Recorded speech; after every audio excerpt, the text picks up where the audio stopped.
माननीय केजरीवाल जी ने हिंदुस्तान की राजनीति में और शिक्षा क्रांति के अंदर एक नया कदम लिया।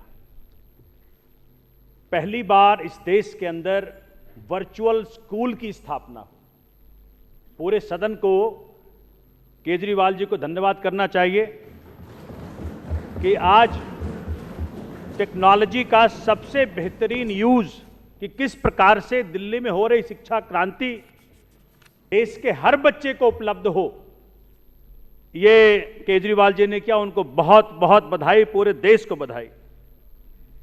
मुझसे कोई कह रहा था कि भाई केजरीवाल जी अपने मूड में है, भाजपा कुछ भी कर ले, किसी प्रकार का भी ऑब्स्ट्रक्शन उनके रास्ते में डाले, लेकिन वो रुकते नहीं है। यहां इतना कुछ हो रहा है लेकिन वो वर्चुअल स्कूल की स्थापना कर रहे हैं। तो इसने कहा, अब ना तो हमारे अरविंद जी हाथी हैं ना वो हैं, लेकिन एक कहावत है हिंदी में, हाथी चले बाजार। तो ये मैं कहना नहीं चाहता हूं सबको, लेकिन ये जिस प्रकार से अरविंद जी ये आपने जो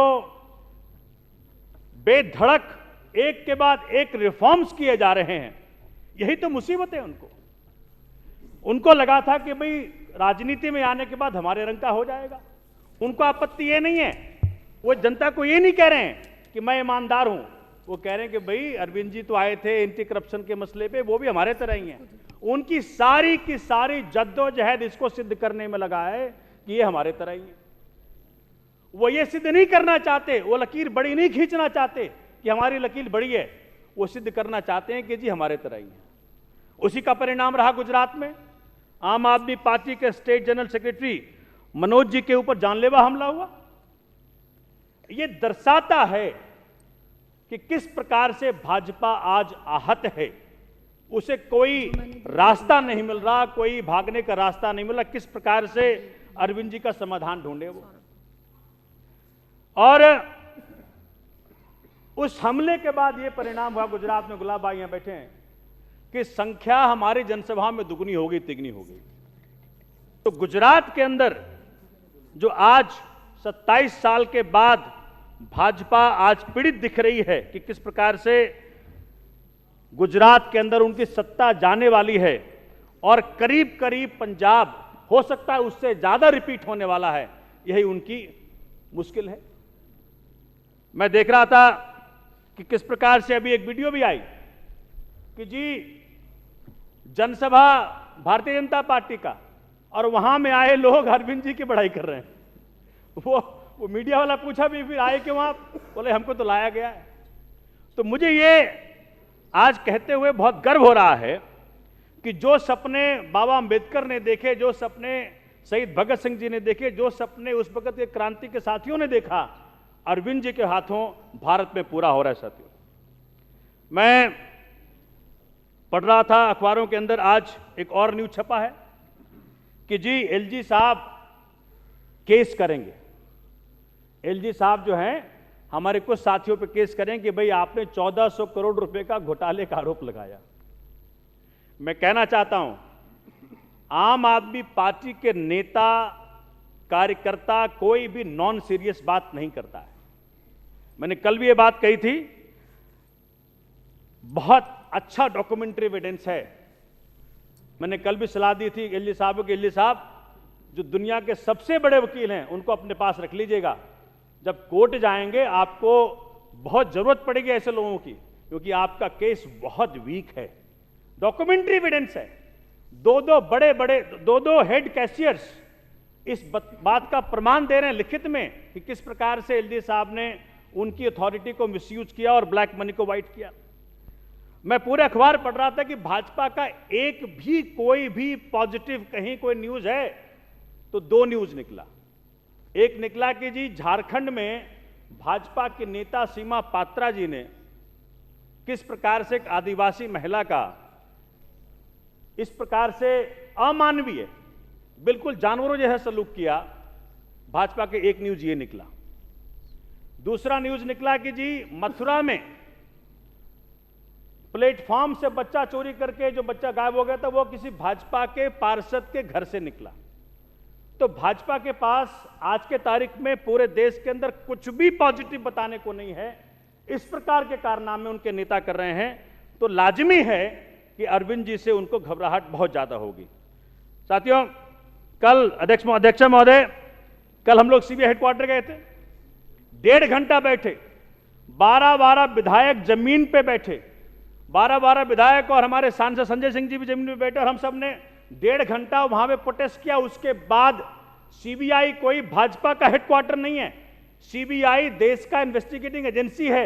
वहां पे हर आम आदमी की राइट है कि जाकर के वहां कंप्लेंट दे सके। लेकिन 1.5 घंटे इंतजार करने के बाद वहां से एक आदमी आता, कहते आप दे दो और हम वहां दे देंगे।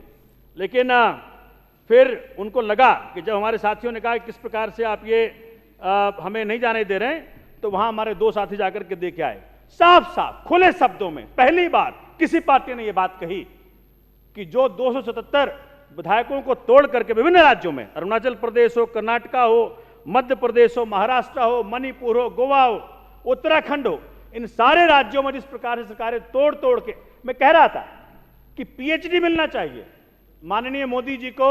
उनकी एमए तो डाउटफुल है, जो कहते हैं इंटायर पॉलिटिकल साइंस में एमए किया है, वो तो डाउटफुल है, लेकिन पीएचडी जरूर उनको मिल सकती है।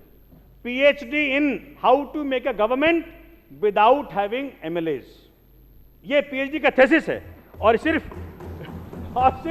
यही मिल जाए, यही 4 पन्ना दे दें, तो ये इंटायर पॉलिटिकल साइंस वाली डिग्री तो वेरीफाई नहीं हो पा रही है।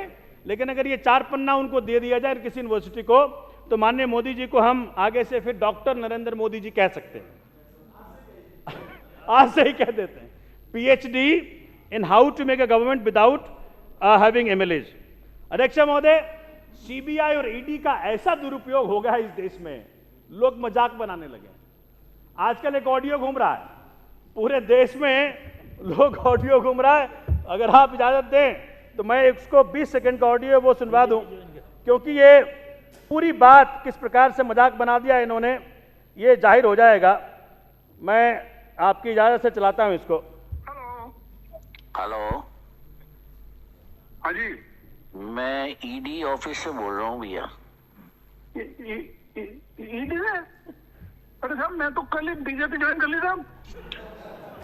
Sorry, wrong number, sorry. तो thank you sir, thank you. Okay.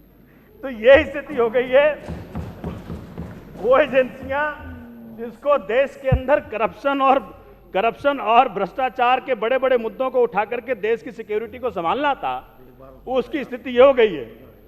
तो ये मैं कह रहा था इस बात को कि किस प्रकार से इन्होंने देश का बेड़ा गर्क कर दिया है।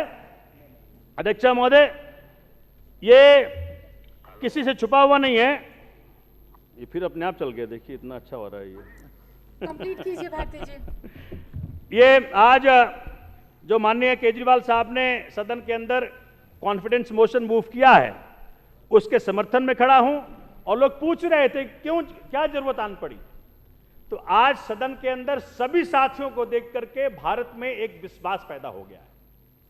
सिंगल पार्टी है जिसके नेता, मंत्री, एमएलए, कार्यकर्ता आप लालच दे दें, डरा दें, धमका दें, कुछ भी कर दें, वो आम आदमी पार्टी, अरविंद केजरीवाल और देश को धोखा नहीं देंगे। इसकी जरूरत है, ये जरूरत है। अध्यक्ष महोदय, हम लोगों ने कसम खाई है, इस देश के अंदर जिस प्रकार से गुड गवर्नेंस का मॉडल मैंने पहले भी सदन के माध्यम से मोदी जी को बचाने का प्रयत्न किया था। अच्छा यह होता कि केजरीवाल जी को, मनीष जी को मुख्यमंत्रियों की मीटिंग बुलाई जाती माननीय प्रधानमंत्री के द्वारा, और उसमें कहा जाता कि भाई गुड प्रैक्टिसेस कहां कहां किस प्रकार से हो रहे हैं, उनको सभी मुख्यमंत्री बताएं। एक दूसरे के गुड प्रैक्टिसेस से सीख करके ही भारत माता की जयकार होगी, भारत बढ़ पाएगा, भारत वर्ष का भला हो पाएगा, भारत के हर बच्चे का भला हो पाएगा। आज वर्चुअल स्कूल के माध्यम से बड़ा साफ साफ है, डिफरेंस साफ साफ है कि किस प्रकार से एक पार्टी इस काम में लगी हुई है कि बच्चों को अशिक्षित रखा जाए, देश को अशिक्षित रखा जाए, देश को गरीब रखा जाए, क्योंकि गरीब और अशिक्षित जनता ही इस प्रकार के प्रधानमंत्री को ला सकती है। अध्यक्ष महोदय, मैं बहुत धन्यवाद करता हूं। हमें गर्व होता है कि हमें केजरीवाल जी के साथ काम करने का मौका मिला, उनके साथ भारत की सेवा करने का मौका मिला। मैं इन्हीं शब्दों के साथ कॉन्फिडेंस मोशन को सपोर्ट करते हुए अपनी बात को विराम देता हूं। जय हिंद, जय भारत। बहुत बहुत धन्यवाद।